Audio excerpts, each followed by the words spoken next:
Et bonjour les amis, aujourd'hui j'inaugure avec vous ma nouvelle construction que j'ai faite dans une de mes vidéos, à savoir mon trépied pour vous présenter des films. Aujourd'hui je vais vous parler de ce film, Kate. Alors, moment de vérité, est-ce que le trépied fonctionne? Oui, il fonctionne bien. Je vais même baisser la caméra, comme ça au moins vous voyez, ça reste au milieu, il n'y a pas de reflet, rien, on est très bien. Alors, Kate c'est quoi? C'est un film disponible sur Netflix. L'héroïne, c'est cette jeune femme qui est une tueuse à gages, une tueuse professionnelle, formée par ce monsieur, alias Woody Harrelson, et qui doit assassiner cette jeune femme. Donc, très bon film, très bonne surprise, allez-y, mais il y a des bémols. Je vais vous expliquer tout ça en détail. Tout d'abord, commençons par les personnages. Donc, la distribution du film, là, je vais rapprocher le tout, voilà, vous voyez à peu près qui il y a dedans. Et personnellement, je connaissais cette jeune femme, Mary-Elizabeth Winstead. Son visage ne m'était pas inconnu. Et c'est en regardant sa liste de films que j'ai vu qu'elle avait joué dans L'école fantastique, Sky High, en 2005, Destination finale 3, donc pareil, j'avais vu, Boulevard de la mort, de Quentin Tarantino, Die Hard 4. Elle avait joué aussi dans Die Hard, Belle journée pour mourir, donc il me semble que c'est la même, hein, Die Hard 4 et Une belle journée pour mourir, ou c'est la suite, je sais plus. Parce que alors, le premier, c'est Piège de cristal. Le deuxième, 50 minutes pour vivre. Le troisième, Die Hard 3, Une journée en enfer. Le 4, il me semble que le 4, c'est Une belle journée pour mourir, non Die Hard 4, Retour en enfer. Et en 2007, et Die Hard en 2013. Ouais, donc non, c'est le 5 alors. Donc voilà, elle a fait quelques films, donc effectivement, je la connaissais. Elle a joué aussi dans Abraham Lincoln, chasseur de vampires, que j'ai vu, que j'ai bien aimé, c'était une bonne surprise.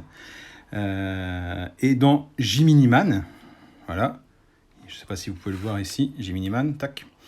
Et Birds of Prey. Donc effectivement, je la connaissais, cette jeune fille. Je la connaissais, mais je ne savais plus d'où j'avais vu. Elle a fait aussi des séries, alors séries ouvertement, à part Branded, qui doit être connue, mais moi je n'ai pas vu, je ne connais pas. On va passer à Woody Harrelson. Alors Woody Harrelson, ce monsieur, moi je l'ai rencontré, on va dire entre guillemets, en 2000... non, pas en 2000, en 1994, le siècle dernier, dans le film Tuerney. Et putain, c'est un putain d'acteur, ce monsieur.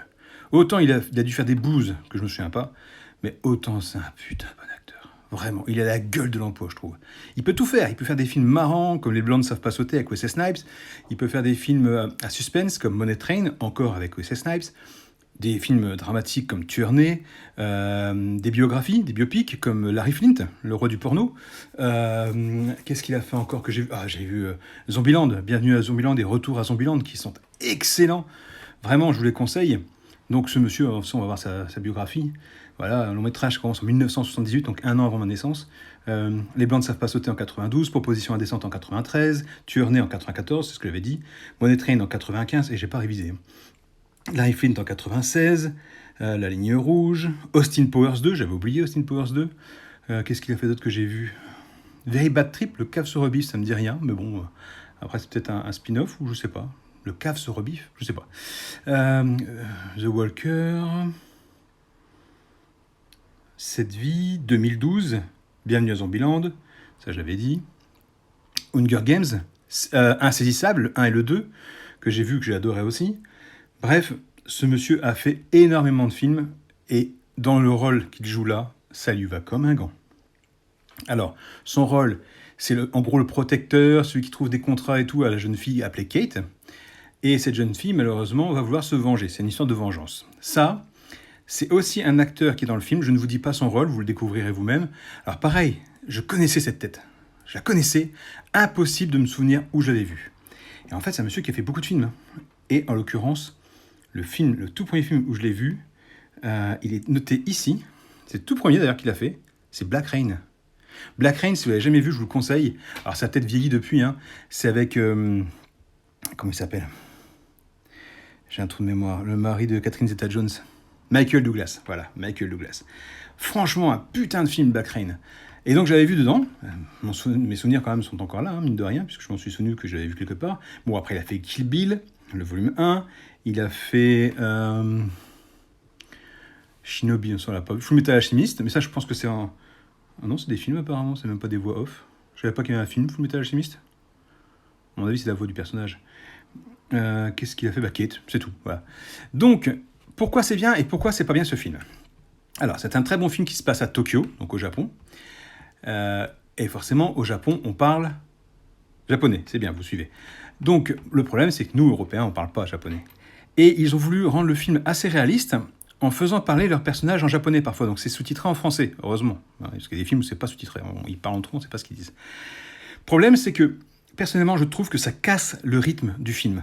C'est-à-dire que vous avez l'action qui se passe, hop, deux personnages se rencontrent, et là, ils parlent. Donc, il faut lire en bas de l'écran ce qui est marqué, parce que moi, je parle pas japonais, à moins que vous parliez, mais moi, je parle pas japonais.